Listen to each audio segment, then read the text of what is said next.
Bonjour à tous, bienvenue dans un nouveau podcast. Aujourd'hui, on va parler trade deadline puisqu'elle a eu lieu dans la soirée de jeudi dernier. Et je vais débriefer ça, mais je vais pas débriefer tout seul puisque je suis très heureux d'accueillir mon premier invité, Aurélien. C'est là que je suis censé me présenter du coup. Oh oui, c'est là, tout à fait. Ok. Bon, c'est déjà l'impro, c'est génial. Du coup, ouais, c'est Aurélien. Voilà. Je suis sur Instagram, pareil, avec Playground FR. Sur Instagram, c'est basketix-fr. C'est vraiment un nom de merde, hein, mais De voilà. toute façon, tu auras ton petit lien vers Instagram dans la barre d'infos du podcast, il n'y a pas de problème. Nice. Même si en vrai, genre, en ce moment, je m'occupe aussi de Isaac Okoro FC sur Twitter et j'avoue, j'ai plus de plaisir à faire Isaac Okoro FC que Basketix. Mais bon, voilà.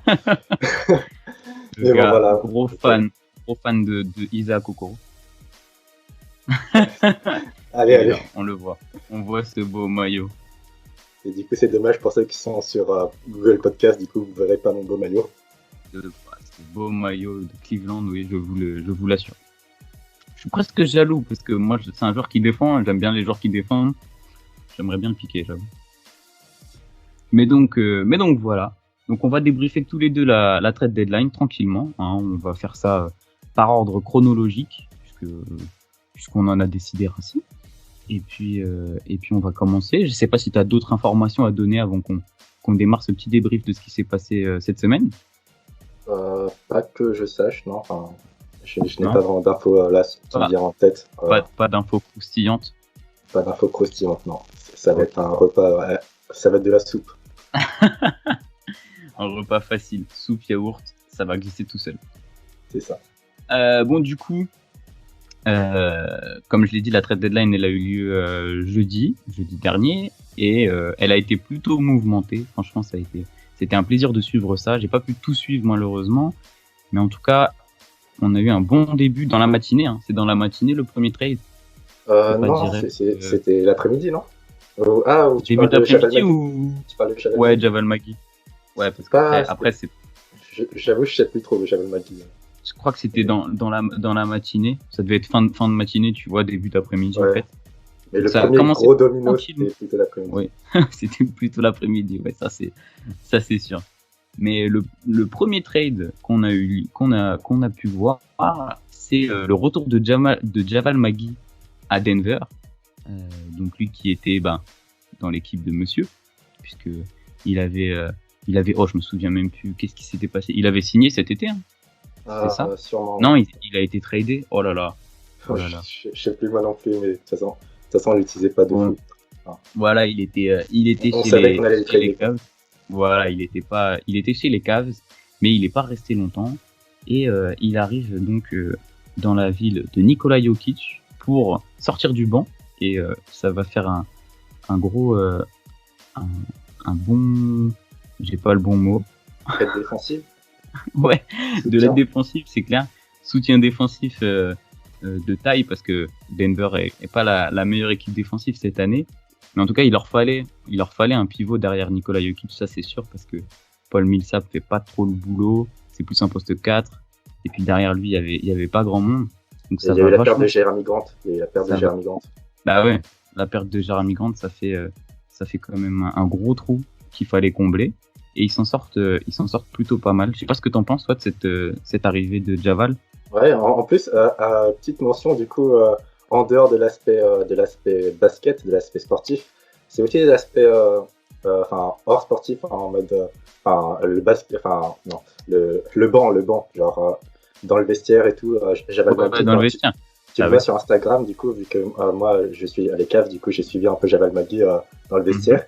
Franchement, il a l'air de donner du fun, tu vois, il a l'air de faire plaisir à tout le monde. Ouais, ça a l'air d'être un bon gars. Un bon gars, et puis en plus, quand même, il a trois bagues de champion de bonhomme, donc forcément, il va emmener cette équipe en finale, c'est sûr. Non, peut-être pas, mais...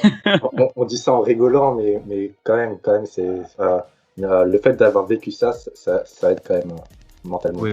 Non, je pense que c'est un super bon vétéran. On l'a beaucoup taillé et à raison, parce que bon, Il a fait des trucs marrants quand même. Pas mal passé dans les Sharknado.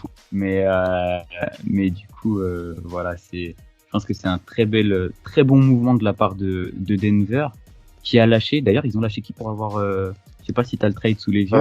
De mémoire, ils ont lâché Isaiah Hartenstein, un truc comme ça. Ah oui, c'est ça. Et un second pick. Ouais, un mec, c'est ça. Un mec que je ne connais pas.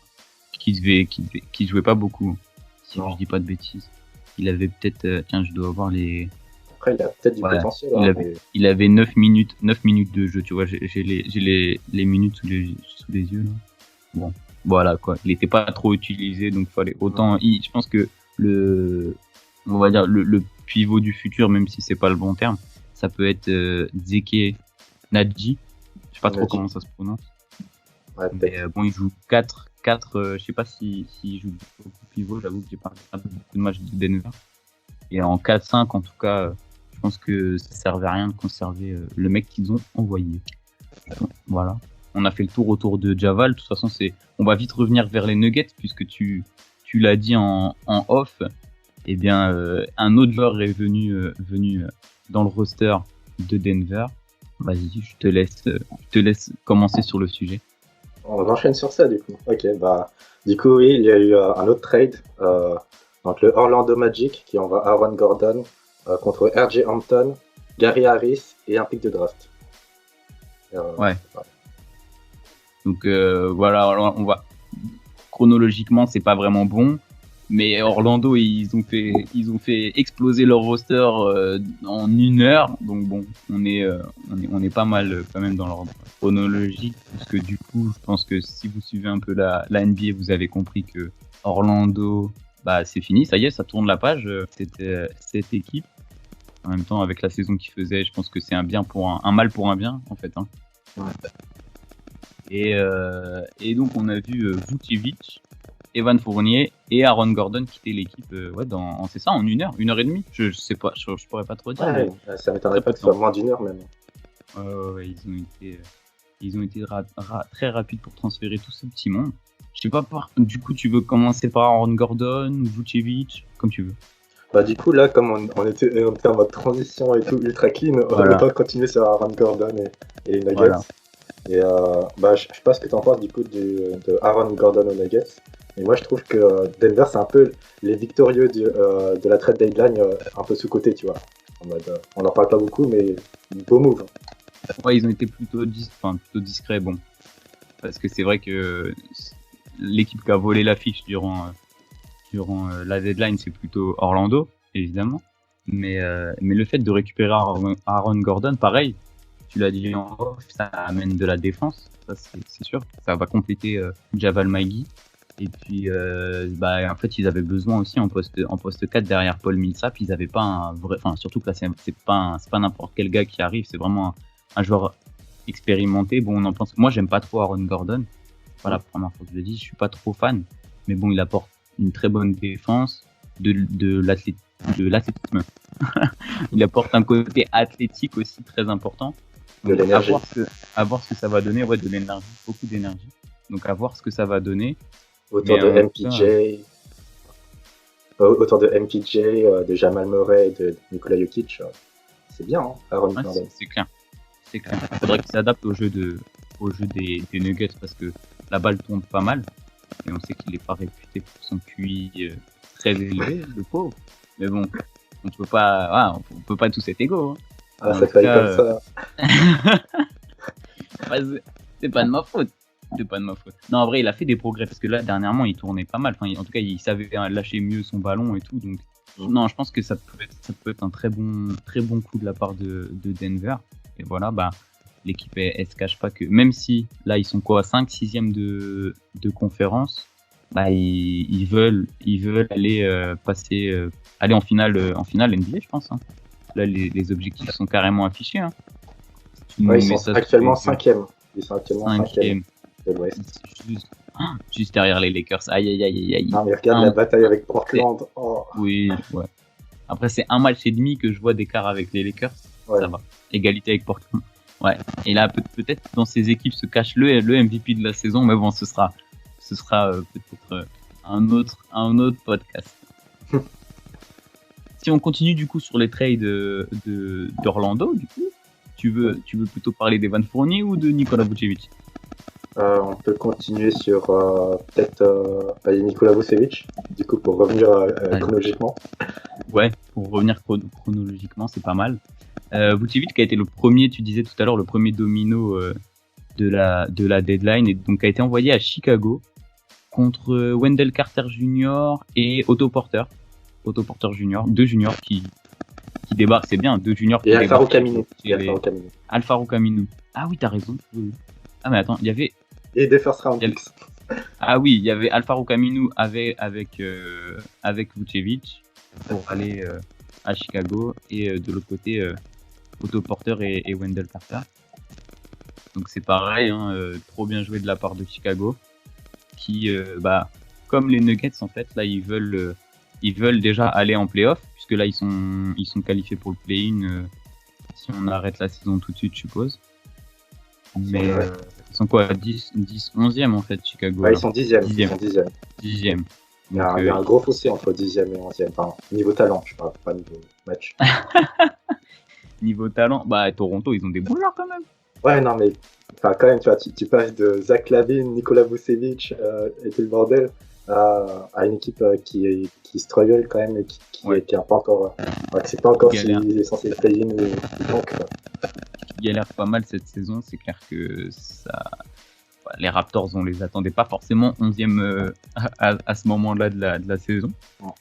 Mais en tout cas, voilà, Chicago affiche clairement aussi ses objectifs avec l'envie d'aller en playoff, clairement, et peut-être de jouer un coup. Alors bon, on connaît les équipes qu'il y a de ce côté-là du tableau.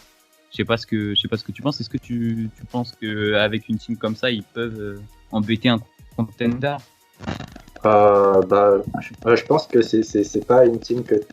Après, j'ai envie de dire, on dit ça souvent avec plein d'équipes, tu vois, mais c'est pas une équipe que tu as envie de prendre au premier tour. Quoi. Ouais. Après, c'est le genre de phrase que tu vois avec plein d'équipes, mais. Oui, bon. Ouais. Surtout cette année, c'est tellement compact dans les deux conférences que. Ouais. Genre, il y a pas mal d'équipes que t'as pas envie de prendre. Et puis, déjà, pour l'instant, si Chicago reste à cette position-là, va falloir sortir du play-in, et ça c'est pas dit quoi, parce qu'avec des équipes comme si on arrête maintenant, il y a Miami en lutte si on arrête maintenant. C'est Miami, Boston et Indiana, faut se les farcir quoi pour sortir du play-in. Et du coup en soi, basketballistiquement parlant, du coup qu'est-ce que t'en penses de Vucevic à Orlando, à Chicago. On a vu, j'ai pas pu voir le premier match. J'ai pas pu voir le premier match parce qu'il a joué cette nuit. Hein. Si je ne dis pas de bêtises. Ouais, il a joué cette nuit et il a sorti un bon petit match.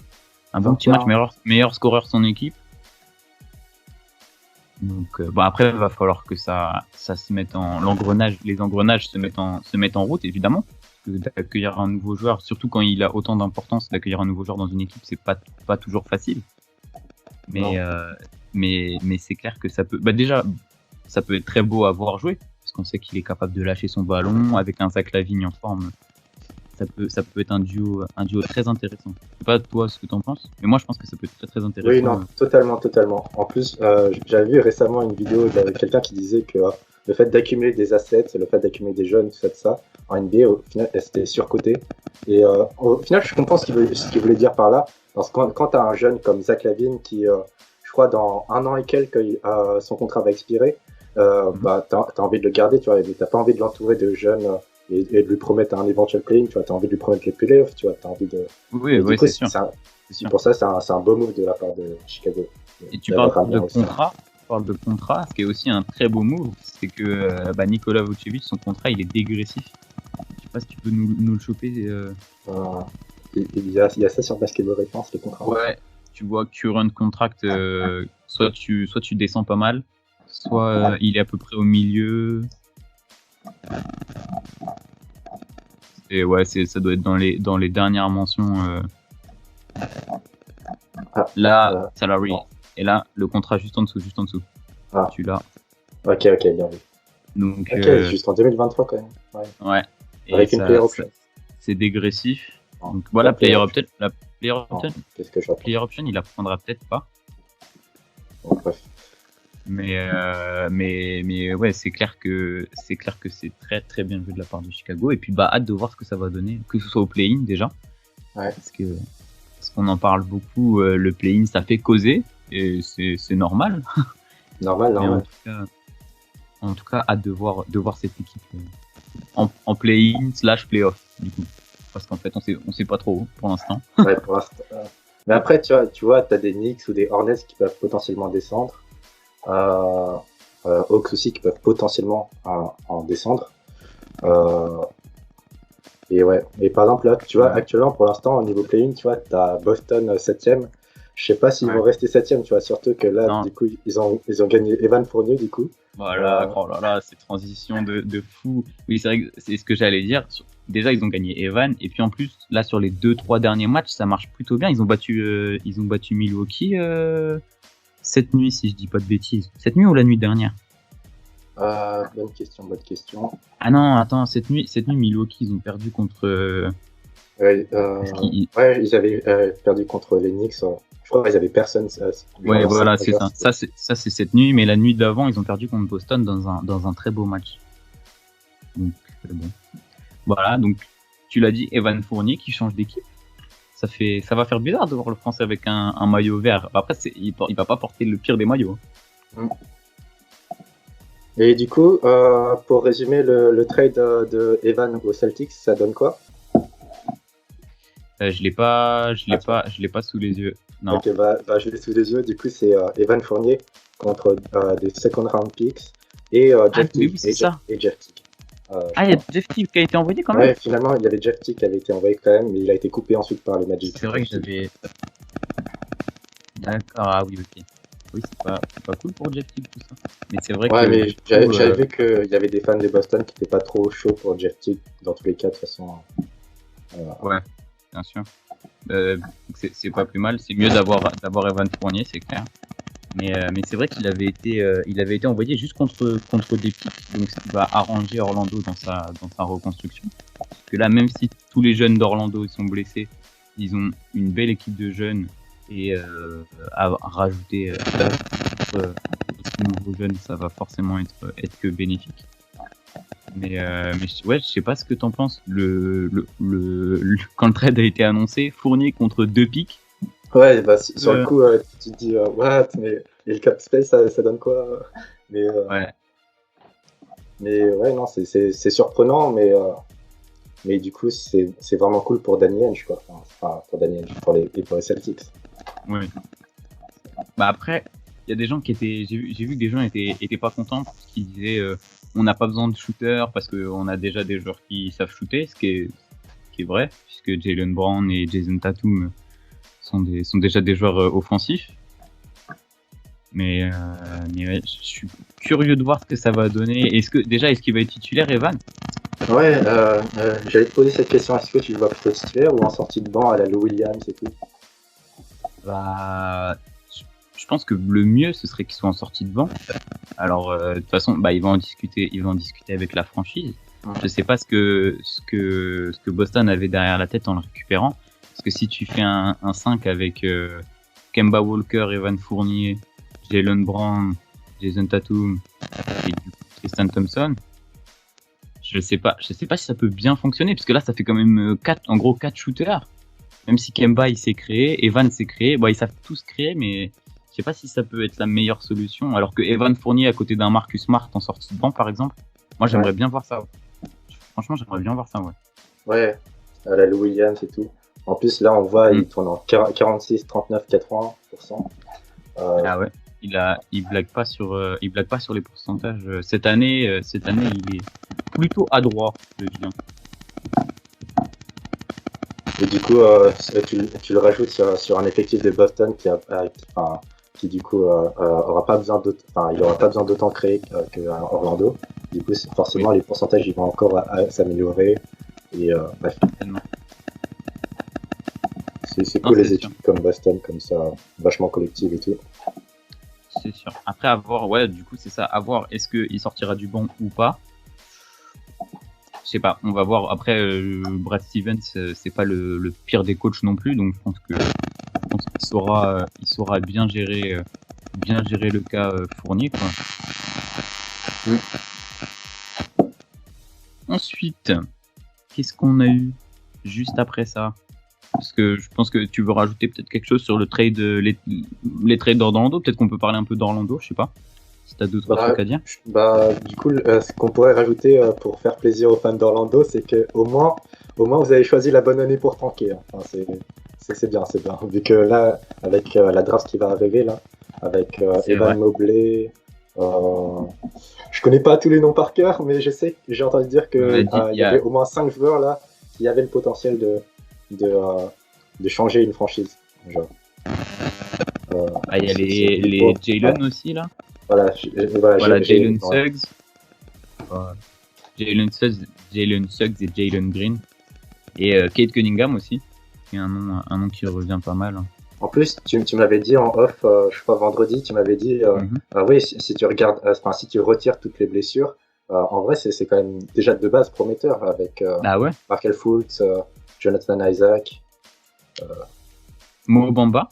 Alors, je sais pas s'il est blessé, mais c'est vrai que ça fait déjà un squelette où t'as pas que des meneurs ou que des arrières, ou voilà, t'as vraiment une équipe déjà construite avec des jeunes plutôt prometteurs, quoi. Il y a aussi comment il s'appelle le petit rookie là? Cole Anthony. Cole Anthony, exactement. Ouais, qui a fait des bons matchs quand même. Donc franchement, je pense que la reconstruction c'est pas la pire qu'on ait vue, quoi. Non, c'est clair. Après, ça va jouer à la loterie. Comme ça. Ouais. La fameuse. C'est les Lakers qui vont récupérer le first pick, quoi. Non, puisqu'ils vont être champions NBA, donc ils n'auront pas besoin de récupérer le first pick. Ah, tu sais jamais, hein. On n'a jamais assez d'aide pour LeBron James, hein. Je suis même pas sûr qu'ils aient leur pick de draft cette année, donc je vais pas m'avancer, je vais pas dire de bêtises. Ouais. Mais donc voilà, on a fait le tour, on a fait le tour de toutes les franchises. Vas-y, à toi l'honneur. Comment ça, moi l'honneur? Ok. Bah du coup c'était un trade à 3 entre OKC, Philadelphie et New York, les New York Knicks. Ouais. Qui a vu du coup. Vas-y. Non, vas-y. Qui a vu George Hill rejoindre Philly, et ça c'est pareil, hein. Franchement on a eu que des beaux mouvements. Bon, c'est le but d'une trade deadline, mais faute de pouvoir récupérer Kyle Lowry, qui je pense on en parlera un peu plus tard quand on aura le trade concernant Toronto, mais faute de pouvoir récupérer Kyle Lowry, il se rabatte sur George Hill, qui est un très bon vétéran aussi, hein. Alors c'est pas le niveau de Kyle Lowry, il a galéré ces dernières années, mais ça fait un peu penser à Denver. Il leur fallait un joueur derrière, on va dire leur star, puisque là c'est pas au poste de pivot, mais il leur fallait un joueur derrière Ben Simmons, parce qu'après Ben Simmons, en termes de création, c'était un peu compliqué. Donc franchement ça fait le taf, et le projet Sixers est forcément très intéressant. Donc je pense que George Hill, il va avoir à cœur de se reprendre, on va dire. Oui, c'est toujours bien de rajouter du coup un meneur qui peut créer et tout autour de cette équipe qui a pas mal de stretching déjà de base, mais qui en a besoin encore plus, enfin toujours plus. Et c'est vrai, ouais, comme tu l'as mentionné, c'est une petite déception du coup pour les fans des Sixers de pas avoir réussi à acquérir Kyle Lowry, mais après s'ils sont satisfaits de George Hill, tant mieux, hein. Ils n'ont pas balancé Tyrese Maxey ni j'ai oublié les autres noms, mais il y avait des jeunes qui ne voulaient pas balancer du coup contre ouais, voilà. Là c'est bien. Ils ont envoyé quoi? Ils ont envoyé Terrence Ferguson. Si t'as le trade sous les yeux. Je sais plus à qui il était, Terrence Ferguson, mais ouais, je sais qu'il allait au Knicks du coup, Terrence Ferguson. Et oui, ils ont envoyé Tony Bradley aussi, je crois, non? Tony Bradley à OKC. Je me suis pas mis. Oui, ils ont envoyé Tony Bradley à OKC. Et les Knicks ont envoyé Austin Rivers à OKC. Il me semble que Austin Rivers, c'était juste une question de contrat. Il va pouvoir bien s'amuser. Ouais, pour matcher les salaires. Et les Knicks reçoivent également Vincent Poirier qu'ils ont coupé pas longtemps après, malheureusement. Malheureusement, la France perd un joueur en NBA. Enfin, pour le moment. Tiens, qu'est-ce que t'en penses, toi, si on en parle vite fait là de Vincent Poirier? Tu crois qu'il va retrouver une équipe ou pas? Ça me paraît compliqué. Hein. Ça pue un peu, malheureusement. Il a pas pu montrer vraiment son potentiel dans n'importe quelle équipe, en fait. Il fait à Boston, c'était compliqué. À la OKC, là, bon, ouais, malheureusement, je sais pas si on va revoir Poirier en NBA. Et forcément, quand t'es basketteur, t'as forcément envie d'aller en NBA, mais en soi, tu vois, il y a plein d'Européens qui arrivent à faire une belle carrière en Europe aussi. Donc, ça c'est sûr, c'est clair. Peut-être que pour le cas de Vincent Poirier, ce serait une bonne idée d'aller en Europe. Je sais pas. Ouais, de retourner, je sais pas, en France ou en Turquie, aller jouer un peu de l'Euroleague là, et puis peut-être revenir plus tard. Je sais pas trop. J'avoue que là. Mais en tout cas, du coup, Austin Rivers à OKC. Alors, qui va pouvoir chapeauter cette équipe de jeunes loups. Je sais pas. OKC, c'est comment il s'appelle déjà? Shai Gilgeous, qui a pris le rôle de franchise player. Il tourne en 23, 5, 6, à 50, 40, 80. Il fait une bête de saison, Shai. Hein. Mais même OKC fait une bête de saison tout court, puisque ils sont pas à la limite du play-in, mais ils sont quelques matchs. Ils sont quoi, 11e 12e Ils sont 13e. Ouais, 13e, mais à combien de matchs ils sont? 2 matchs et demi. Ouais, 2 matchs et demi, donc bon, c'est pas joué, et puis il y a d'autres équipes qui poussent un peu plus devant. Mais bon, voilà, moi je les voyais bons derniers, tu sais, bien tanker toute la saison, tranquille, aller récupérer une bête de joueurs à la draft et continuer la reconstruction. Après, c'est vrai que de base, on voyait pas forcément le trade de James Harden aussi. Le trade de James Harden. Et que là, je vois les classements, tu vois, t'as Houston. Ah oui. Oui, c'est vrai. C'est vrai que là, Houston, je suis dans la colle aussi. Hein.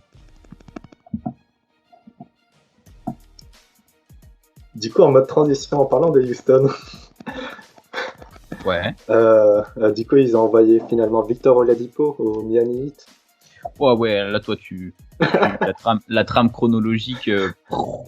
Ouais. Il y a plus, c'est bon, on va prendre. Ah, mais soit tu choisis la chronologie, soit tu choisis les transitions. Écoute. Soit tu choisis la transition. Bien vu, tu m'as fait une passe décisive que je n'ai pas prise. J'étais en train de regarder quel autre trade on allait parler, mais ouais, Oladipo qui va aller former un Big Three avec Butler et Adebayo. Encore une équipe qui se renforce très très très fort pour tout faire pour aller en finale. Hein. Même si lui il est moins bien, forcément avec toutes les blessures qu'il a connues, il a fait des moins bonnes saisons dernièrement. D'ailleurs, t'as eu l'occasion de regarder quelques matchs d'Oladipo rapidement récemment? Non, j'ai pas du tout regardé. Ouais, non, j'ai pas du tout regardé les Rockets se jouer, donc. C'est pas une NBA League Pass. Ouais, on a. quand ils en sont à leur 20e défaite d'affilée, t'as pas trop envie de regarder, t'as pas trop envie de cliquer sur cette équipe. C'est sûr. Donc c'est vrai que je sais pas trop ce qu'il donne. Après, je sais que c'est un compétiteur, que c'est un bon défenseur. Donc déjà dans Miami, ça va coller. Compétiteur plus bon défenseur, c'est bon, ça marche direct.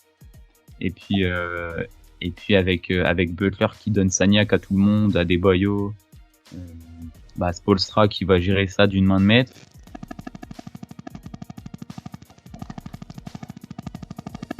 Ouais, en plus là, je suis en train de regarder l'effectif là. Kendrick Nunn, Tyler Hero, Jimmy Butler, Bam Adebayo, André Iguodala, Precious Achiuwa, Duncan Robinson, Victor Oladipo. C'est vrai qu'ils ont chopé Oladipo sans lâcher ni Tyler Hero ni Duncan Robinson.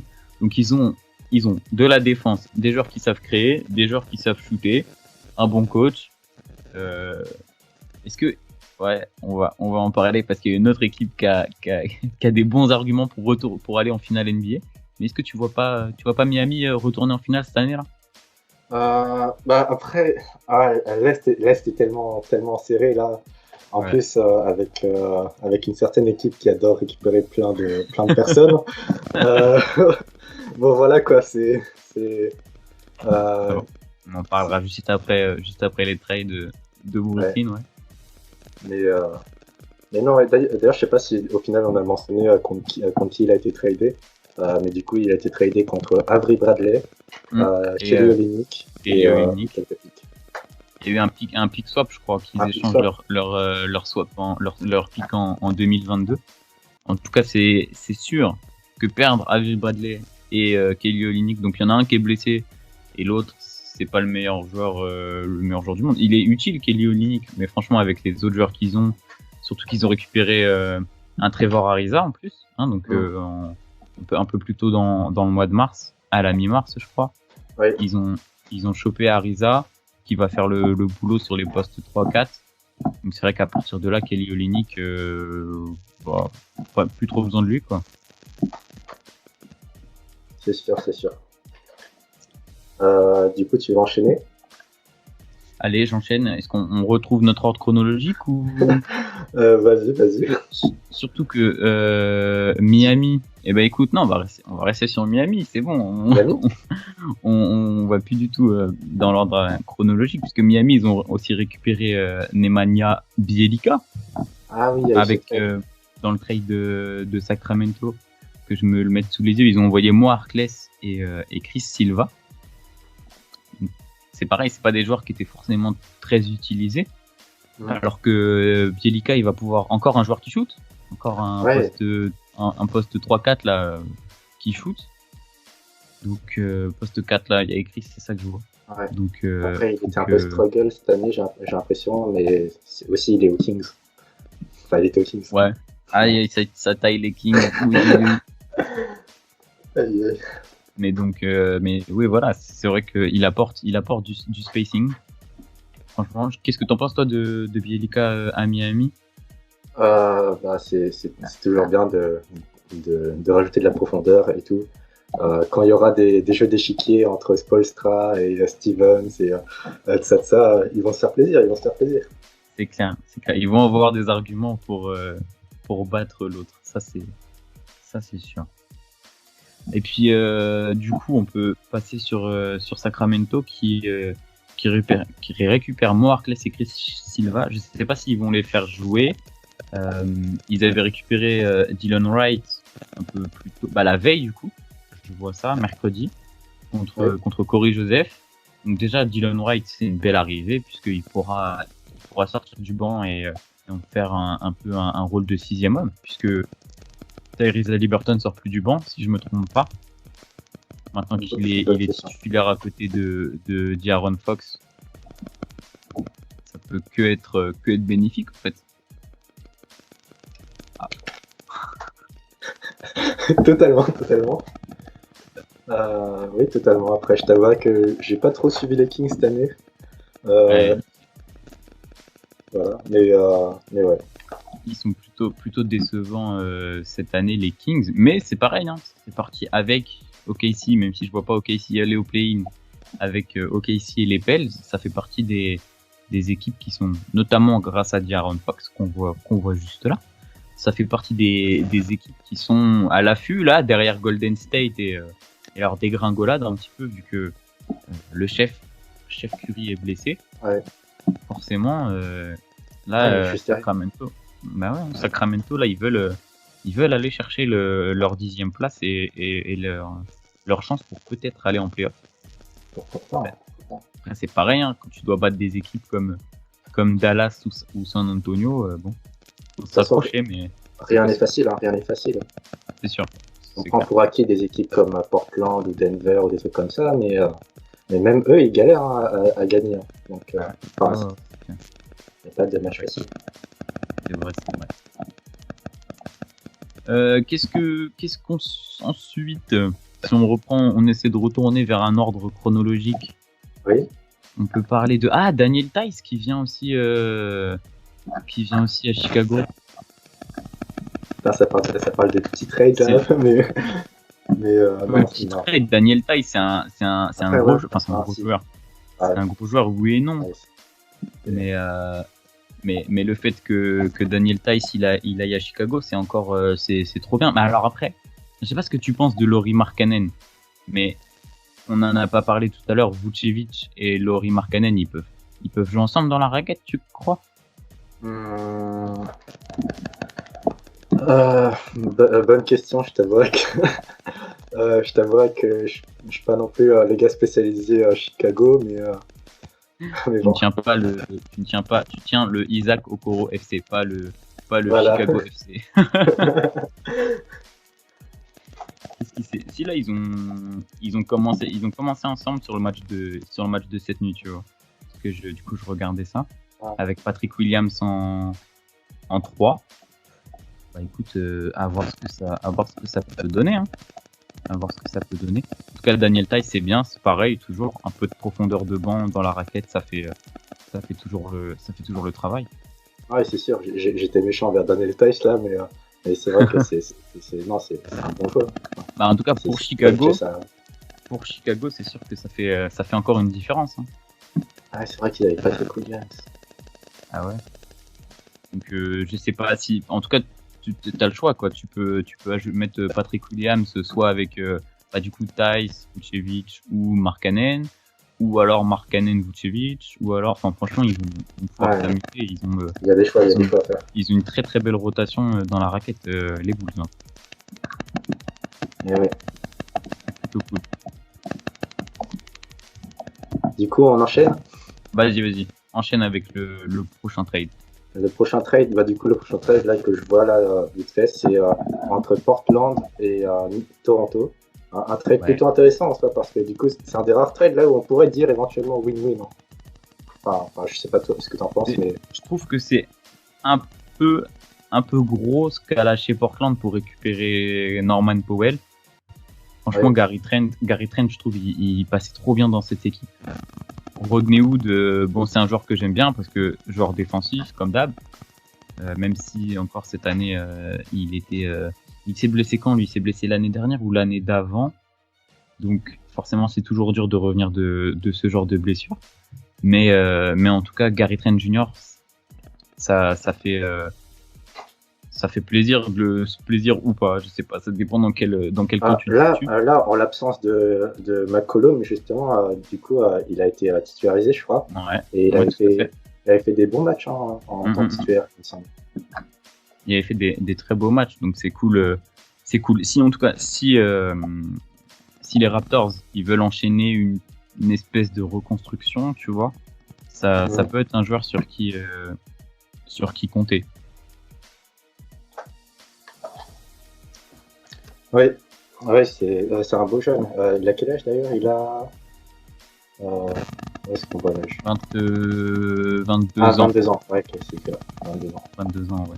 Donc franchement, c'est carré. Et Norman Powell, du coup, qui vient étoffer encore plus le roster de Portland, qui sont déjà bien. Il y a encore du stretching en plus, du coup. Ouais, c'est clair. C'est clair. Alors, je sais pas comment ils vont le faire jouer. Ils vont le faire jouer quoi en 6e homme? Avec Carmelo? En duo? C'est possible. C'est Carmelo, il sort du banc en ce moment? Oui, je pense. Ouais.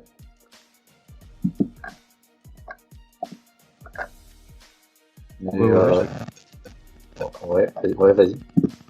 Je crois que Carmelo il sort du banc parce que quand j'avais fait, on va dire, une espèce de podcast autour des 6e hommes, moi j'avais mis Carmelo dans les 6e hommes qui pouvaient potentiellement choper le trophée, et même si Jordan Clarkson a 8 longueurs d'avance sur ses concurrents, Carmelo Anthony il fait une belle saison de 6e homme, quoi, donc c'est cool. Ok. Et rien à dire sur Rodney Hood, du coup? Bah, pas trop. Qu'est-ce que t'as à dire sur Rodney Hood? Non, je sais pas, genre. Je vois que du coup il y avait Rodney Hood dans le package, du coup. C'est vrai qu'on en a pas parlé, mais voilà. Le problème c'est que là les Raptors, je sais pas trop quoi en penser. En fait, je sais pas trop ce qu'ils font cette année parce que ils vont pas aller au play-in ou il y a peu de chance. Ils ont gardé Kylori et enfin tu vois, ils sont pas en reconstruction et en même temps ils sont en train de patiner et ils vont pas aller en play-off. Donc l'apport de Rodéoud c'est bien, ça va apporter de la défense, mais ça va pas changer l'équipe quoi, c'est sûr. C'est sûr. En parlant de 6e homme. Oh là là. En parlant de 6e homme. Du coup, on a eu un petit trade là, du coup, encore Est contre West. Un tout petit trade. Un tout petit trade entre Lou Williams et Rajon Rondo. Du coup, Lou Williams qui part des Clippers et qui est envoyé à Atlanta en échange de Rajon Rondo. Bah tiens, tu me disais pour Portland et Toronto. Non, où est-ce que tu me disais c'est win-win? Portland Toronto, c'est ça? Ouais, je dis ça, ouais. Je pense que le trade entre Atlanta et Los Angeles, il est encore plus win-win. Je sais pas ce que tu penses. Si maintenant que tu me le dis, franchement, ouais, je suis d'accord. Même si ça fait mal aux fans des Clippers, les Clippers, ils avaient besoin de plus de création. Ça fait mal à Lou Williams aussi, visiblement. Ah, ouais. Qui aimait bien la ville de Los Angeles, en même temps comment ne pas lui donner raison. LA, ouais. Mais du coup, il va pouvoir sortir du banc du côté d'Atlanta, qui comme ses collègues, hein, comme les Celtics, comme Chicago, se renforce pas mal pour essayer de jouer son coup en playoff. Et puis ça fait longtemps. Ça fait pas 15 ans. Ça fait pas mal de temps que les Hawks ils sont pas allés en playoff. Ouais. Ça va prendre tout de suite un coup de boost ah oui, tu montes le bilan, c'est vrai que on peut parler de ça aussi. Hein. Ça va prendre un grand coup d'expérience pour les jeunes comme Trae Young et John Collins, donc c'est cool. Puis les autres évidemment. Ouais, ça fait du bien aux deux équipes, ouais. C'est win-win comme tu dis.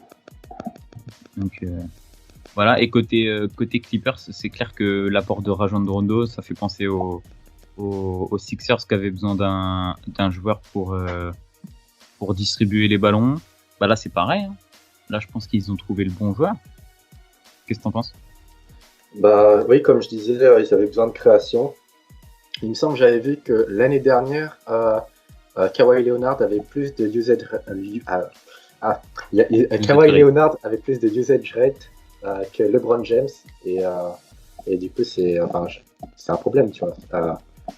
Pour ceux qui savent pas, l'usage rate c'est pour dire à quel point un joueur a le ballon en gros, plus ou moins. Ouais, exactement. Et ouais, non, ça montre vraiment la nécessité d'avoir un ball handler en plus. Et même si là, les stats, quand tu regardes les stats en régulière, tu te dis, ouais, c'est pas incroyable. Et dites-vous que Rajon Rondo, là, il était aux Hawks. Et aux Hawks, t'as déjà Trae Young, voilà, Trae Young qui monopolise le ballon. Donc ça, forcément, il va pas pouvoir faire ses stats, quoi.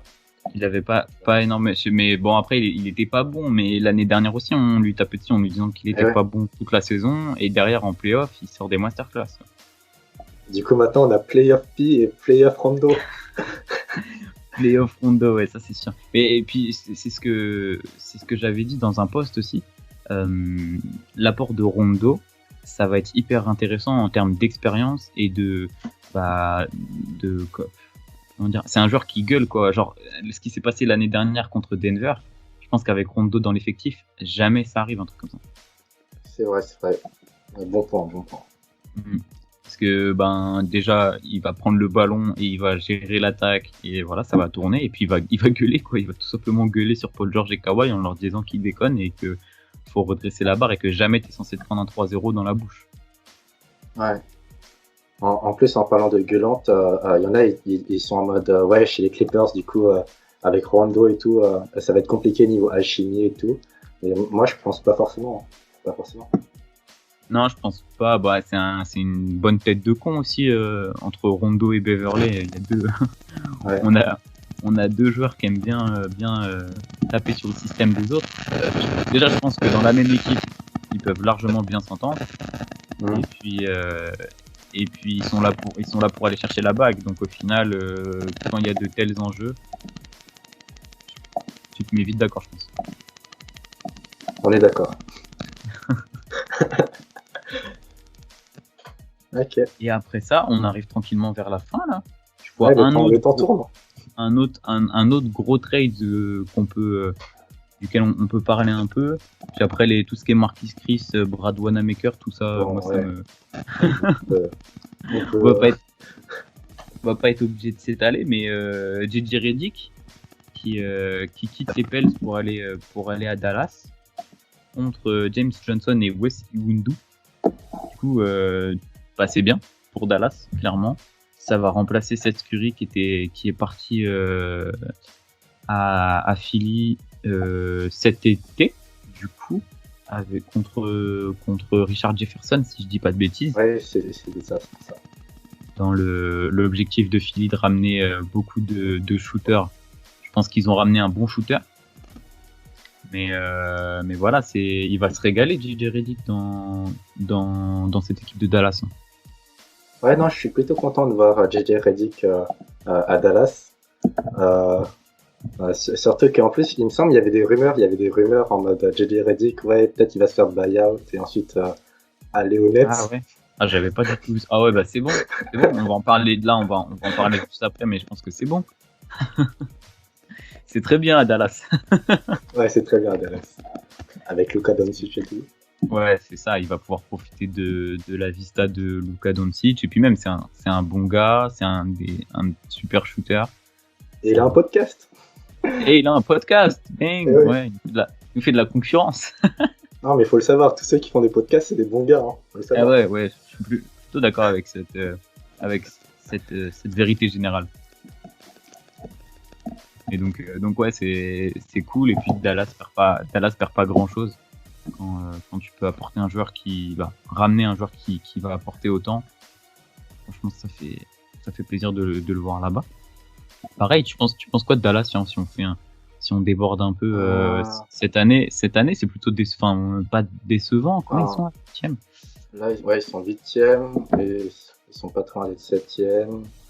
En soi, moi, je les voyais à peu près dans ce range-là, dans les 6-7. 6-7 Oui, 8. pareil, parce qu'avec les équipes que tu vois devant. Du coup, techniquement, on peut pas parler de décevant si on les voyait de base dans ce range-là. Mais ouais, de toute façon, après, j'ai envie de dire avec toutes les équipes, mais faut voir les playoffs. C'est ça. L'année dernière, elle nous fait une masterclass, là, Luka Doncic, step back. Ah ouais. Du coup, il était beau ce tir. Hâte de voir la suite. C'est vrai. Hâte de voir déjà s'ils vont. Je crois qu'ils peuvent aller arracher le top 6. Ah, ça me paraît compliqué. Le top 6 à l'ouest, qui me paraît bien bloqué quand même. Ouais, c'est vrai, le top 6. Mais... Top 7, peut-être, ouais, forcément. Ils peuvent gratter le 7e, mais 6. Parce que du coup, si les Warriors ils restent dans le play-in, je pense que Warriors Mavs ça sort du play-in, parce que quand t'as un joueur comme Doncic, si ça joue sur un ou deux matchs, il peut faire une différence de malade en fait. Totalement. Et donc on en a fini avec on a fait les principaux trades. On en a fini avec les principaux trades. On peut passer sur le cas Kyle Lowry. Ah ouais, je te le mets en grand comme ça, histoire que tu ne dis pas. Le cas Kyle Lowry, on en a parlé un peu des Raptors du coup, mais pas de transfert de Kyle Lowry. Non, pas de transfert de Kyle Lowry. En plus, je sais pas si toi t'as pu vivre ça en direct, mais du coup moi j'étais en direct comme ça là et j'étais en mode Kyle Lowry, Lakers, Clippers. Non. Kyle Lowry, Raptors. Après, tant mieux pour les fans des Raptors en soi, enfin, émotionnellement parlant, t'as pas envie de les voir quitter ta franchise. Mais oui, c'est ça, mais là il est à la fin de son contrat cet été. Ouais, il est à la fin de son contrat. Je sais pas si, de toute façon, c'est difficile de se mettre à la place d'un joueur, mais je sais pas si toi tu le vois partir. En Bah, mode ring chase et tout, mais ouais, ring chase, je sais pas. Ça fait toujours plaisir, je pense, d'être champion NBA plus d'une fois. ouais, Même si le titre des Raptors est magnifique. Euh, je, je dirais non parce que ça a pas l'air d'être un gars, tu sais, ouais, ça a l'air d'être plus un qui, Flavien Lillard. ouais, voilà, tu vois, je le vois pas quitter les Raptors, mais à côté de ça, il y a toutes les équipes vont lui tomber dessus en lui disant, bah Forcément. en fait, on t'offre, je sais pas, on te prend, ça me paraît énorme, mais s'il lui offre genre 20 millions sur 2 ans ou, tu vois, pas un Ouais, contrat trop gros parce qu'il commence à étager, il faudrait pas faire un contrat merdique, mais ou même une saison, je sais pas. ouais, Je sais 35 pas ans quand même. si, ouais. On oublie parce que maintenant forcément avec un LeBron qui a 36 ans et qui détruit tout le monde, on se dit bah Ouais, n'importe quel joueur il peut faire ça, mais c'est pas trop le non, cas. c'est. Non. Mais est-ce qu'il n'y a pas une équipe qui va poser un gros billet sur la table et dire à Kyle Lowry bah tu viens, on est sûr de prendre une bague avec toi, genre au hasard les Lakers, tu vois, Au hasard. genre lui après ce sera à lui de faire son choix quoi. Ouais. Après, je sais pas si t'avais vu cette vidéo YouTube. Bon, je vais pas la mettre là, mais je crois que c'était en post-game, du coup, juste avant la trade deadline. Du coup, tu voyais Kyle Lowry qui était limite en pleurs et tout. Ah Et ouais? du coup, tout le monde Ah, j'ai pensait que pas c'était vu en ça. mode ah, ça y est, c'est acté, il va se faire trader et tout. Et, euh, et du coup, le fait qu'il soit en pleurs, tu vois, en pensant à la trade deadline, Mhm. si on part du principe que du coup, c'est ce qui s'est passé, et ben, ça montre quand même une certaine loyauté, tu vois, une certaine Ouais, envie. qu'il a pas envie de quitter sa franchise du coup. Ouais. Donc non, bah, donc toi tu le vois plutôt rester alors s'il prend pas sa retraite là à la fin de l'année. Après, ça reste des spéculations, mais ouais, je le verrai rester. Je le verrai rester. Ok. Du coup, ça fait un mec qui pense qu'il reste, l'autre qui pense qu'il part. On verra on verra cet été qui aura raison. Ouais, Et maintenant qu'on a parlé de Kyle Lowry, bon, on a déjà parlé. il préchote, il préchote déjà le sujet suivant. On a déjà parlé des Raptors et du fait que leur saison est plutôt compliquée et que la situation cet été va être assez complexe aussi. Mais on va parler des buyouts un tout petit peu, principalement des deux plus gros buyouts qui, euh, qui ont eu lieu. LaMarcus Aldridge et euh, André Drummond. Donc l'un a déjà trouvé son équipe et l'autre devrait vraiment pas tarder à signer. Mais du coup, LaMarcus au Nets, alors ce tweet récapitule en effet très bien les choses. ouais. Euh, Bah, du coup, ouais, c'est un peu dommage en soi. Enfin, je sais pas quelle était ta réaction, toi, à chaud, là, sur le coup. Et moi, sur le coup, j'étais en mode, putain, ils cassent les couilles, les Nets et les Lakers, à vouloir tout récupérer et tout. Genre, euh, euh, c'était, ouais, j'étais un peu triste sur le coup, tu vois. Et après, c'est vrai que quand tu penses, quand tu te mets entre guillemets à la place du joueur, c'est vrai que tu peux comprendre pourquoi il aimerait rejoindre des équipes comme ça. Ah, bien sûr, ça paraît Je normal. sais pas quel âge il a. Euh, 35 ans aussi, lui, non? 35 ans. Ouais, Ouais. 35 ans. Donc forcément, à cet âge-là, tu veux aller chercher ta bague, même si c'est, on va dire, dans une équipe de Monde Stars. Ouais. Parce que ouais, du coup, tu parlais de ta réaction à chaud. Moi, je l'ai pas vu tout de suite. En fait, j'avais plus de batterie sur mon téléphone, donc je l'ai Ouais. posé, tu vois, pour le charger. Et j'étais en train de faire autre chose. Et puis à un moment, je le reprends quand même. Je me dis, je regarde mon téléphone, normal, de temps en temps, ça arrive. Et Ouais. ouais, le tweet des Wolves France, il m'a pas mal fait marrer. Mais Je sais plus où il était. du coup, donc je reprends mon téléphone et là je vois que tout le monde s'affolait autour de la Marcus et je vois l'équipe dans laquelle il est allé et là je me dis bon bah, tu sais que ça m'a même pas étonné limite. En fait, je sais pas, j'étais presque pas étonné. Je me suis dit ben, tu sais genre au final ça m'a limite semblé logique. Enfin, je sais pas comment dire. Ouais, non, Trop je suis un peu en mode finalité et tout. Ouais, je ouais, suis tu d'accord vois, avec toi. genre bah logique, il veut une bague, les Nets ils Ouais. sont prêts à tout et il y a Kevin Durant dans leur équipe, ça veut dire que Kevin Durant il veut une équipe de malades. Donc, voilà, il y a pas trop d'autres choses à dire en tout cas. Enfin si, on va parler sportivement ce que ça apporte. C'est fun la NBA. Ouais, Voilà, pour ceux qui n'ont pas le magnifique visuel, hein, du coup, ceux qui sont sur Google Podcast, Spotify, etc. ce genre de choses. Là, on a un petit tweet en mode c'est fun, la NBA, le seul championnat à 2 équipes. Ouais. Je vous laisse, je vous laisse réfléchir à quelles équipes il parle. 2 équipes, en vrai, il exagère. Ah, ouais. Dans toutes les rumeurs, il y avait Lakers et Nets. Ouais, mais À c'est vrai. chaque Ok. rumeur, C'est à chaque normal, fois qu'il c'est y les avait un gros joueur. marchés. Ouais, bah C'est oui, les gros forcément. marchés. Malheureusement, c'est le jeu, quoi.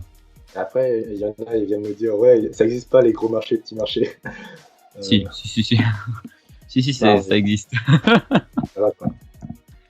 Quand Utah est obligé de mettre un 250 milliards de dollars sur le compte de Rudy Gobert pour le garder, si, ça existe, les gros marchés. Après, le pauvre, il se fait tailler toute l'année, mais voilà, quoi. Donc, Aldridge au Nets, qu'est-ce que t'en penses? Bah, en vrai.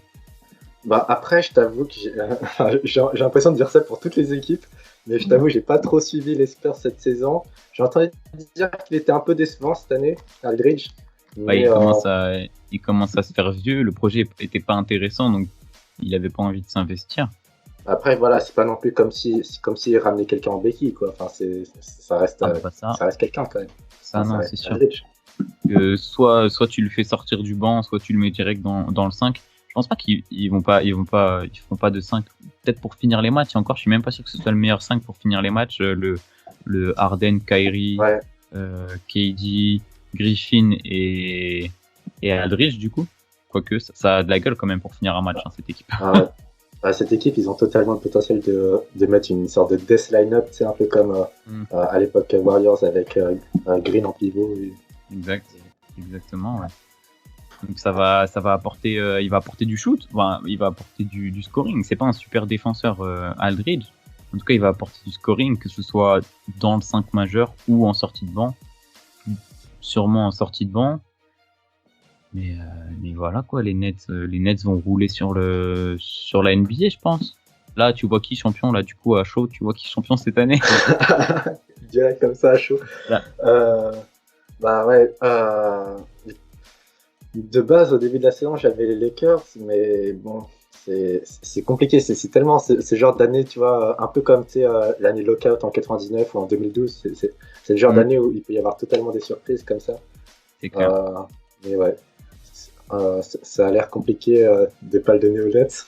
Bah ouais, c'est ça. La question pas du tout orientée, tu sais. Mais ouais, toi, à chaud là, autre chose que Nets, t'as quelque chose? En fait, bah non, parce que le problème, c'est que même en étant fan des Lakers, en étant entre guillemets conscient du potentiel de LeBron, Anthony Davis, ben, c'est-à-dire qu'il faut défendre. Bon, il y a Wes Matthews qui pourrait défendre sur. Si on reprend le tweet de Wolf France qui dit qu'il y a 2 équipes, ça veut dire que Wes Matthews et Dennis Schroeder, ils doivent se farcir le backcourt Kyrie Irving et James Harden, qui sont déjà eux capables de plier un match. Parce que on le rappelle, hein, les Nets là, ils sont 2e. Ils sont quoi au global, ils doivent être 3, 4e de NBA. Et KD, il a pas joué depuis 2 mois. Parce que James Harden, il joue pratiquement tout seul et ça marche très très bien comme ça. Ouais. Donc à partir du moment où KD va revenir sur le terrain, ça va être très très sale. Très très sale le niveau des Nets. Va falloir que ça fonctionne. Et bon, comme c'est des superstars, tu sais, on dit toujours ouais, il y a qu'un seul ballon, patati patata. Ouais. Bon, les gars, ils sont là pour aller chercher leur bague. C'est comme on disait, Rajon Rondo, Patrick Beverley. Je vois pas pourquoi ça fonctionnerait pas. Ouais, totalement. En plus, après, j'ai entendu ça quelque part, je sais pas si c'est vrai, mais j'ai entendu dire que on parle souvent de déclic, c'est en mode switch on et tout au moment des playoffs et tout. Et j'ai entendu dire que c'était beaucoup plus simple de switch on niveau défensif que switch on niveau offensif, tu vois. Si t'as pas une bonne offense de base, tu vois, c'est compliqué d'un coup, tu vois, genre créer de l'offense, tu vois, genre si t'as pas l'effectif, t'as pas l'effectif, quoi. Alors que switch on défense, bah, c'est plus un mindset du coup en soi. Oui, c'est ça. Ouais, c'est ça. Donc, c'est vrai que défensivement, on pourrait dire que les Nets ils vont galérer, Mais si les gars ils s'y mettent vraiment, on le voit, James Harden qui défend presque pas, il a déjà sorti des phases défensives très impressionnantes. Il en est capable, même s'il est un peu bouboule, il est hyper athlétique et il est capable de lockdown un mec quand même. Ouais, j'exagère, Ouais. hein, qu'on soit d'accord sur un terrain de basket contre James Harden, je me fais détruire. Hein. Déjà qui fait une tête de plus que nous, déjà de base. Donc, Déjà de base, c'est compliqué. ouais. Mais donc du coup voilà le buyout de la Marcus Aldridge qui a retourné Twitter hier soir. Et puis son compère de buyout, on va dire, Monsieur André Drummond, qui s'est pratiquement acté qu'il aille aux Lakers du coup. Ouais, pratiquement acté maintenant. Mais c'est pas encore confirmé. Mais... On n'a pas encore eu de tweet officiel ou quoi. Tiens, en parlant de tweet, je regarde mon téléphone, savoir s'il y a quelque chose. Il y a rien, voilà. Voir si on peut avoir c'est bien de vérifier comme ça. Une news en live. Et non. Malheureusement, non. Ouais, c'était le MVP race à l'époque. À l'époque. Ouais. Ah oui, il y a 2 blessés. On peut enrayer des joueurs là. Ouais. Bah après, ouais, je sais pas si on peut vraiment les rayer, mais c'est vrai que la porte est un peu plus ouverte pour Harden MVP. Ah. En tout cas, pour lui, moi à l'heure actuelle, je voterai pas Harden. Ok. Mais on pourra peut-être en parler dans un autre podcast à la fin de l'année peut-être.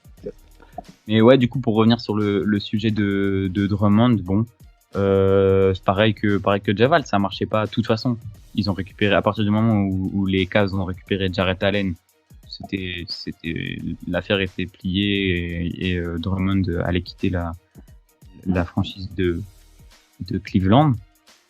Mais du coup, aller chez les Lakers, qu'est-ce que t'en penses toi ? Dis-moi tout. Moi, pour moi, Drummond, c'est un joueur frustrant, tu vois, en tant que fan des Cavs, du coup. Il donnait l'impression qu'il avait pas envie d'être là, tu vois. Donc, forcément, du coup, chez les Cavs, il jouait vraiment pas bien, tu vois. Il se prenait pour un mix entre De'Aaron Fox et... Enfin, bref, voilà quoi. Shaquille O'Neal, De'Aaron Fox. Voilà, c'est ça. Après, c'est peut-être juste une question de mindset. C'est vrai que s'il se retrouve chez des Lakers avec un LeBron et Anthony Davis pour un peu le corriger, entre guillemets, franchement, il y a moyen que ce soit une grosse addition et que du coup, tout à l'heure, on disait, ouais, les Nets, du coup, favoris. Et du coup, avec Drummond, ça se resserre un peu plus. Du coup. Ouais, c'est vrai que dans la raquette, il pourrait faire du mal à la raquette des Nets.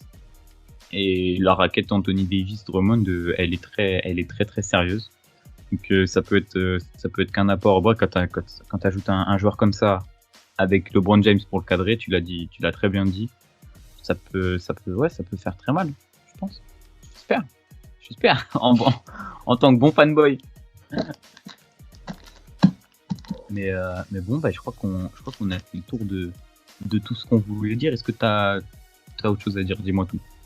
Non, juste ceux qui nous écoutent, juste passer à faire un tour chez YouTube. Ouais, on va mettre tous les liens nécessaires dans la description de chaque truc. Exactement. Si on crée la chaîne YouTube avant qu'on sorte le podcast, mais de toute façon, au pire, je pourrais modifier certainement les informations pour rajouter ce genre d'informations. Écoute, ça a été un grand plaisir. On va clôturer. C'est bon. Ça a duré assez longtemps. Je te l'ai dit. Mais du coup, on peut clôturer là-dessus. Ça a été un plaisir de faire ce premier podcast accompagné de. Un plaisir. J'espère pouvoir venir plus souvent. Très cool. Ouais, ce sera super. Je pense qu'on va vite te revoir. En tout cas, je l'espère. Et je vous fais des saluts. Je te laisse le mot de la fin. Et salut, bye, ciao. Tu me laisses les mots de la fin en mode improvisation totale. En mode un mot, le mot de la fin. Yes. Yes, voilà, ça c'est un très bon mot, c'est un mot positif. C'est ça qui nous plaît. Allez, salut tout le monde. Salut.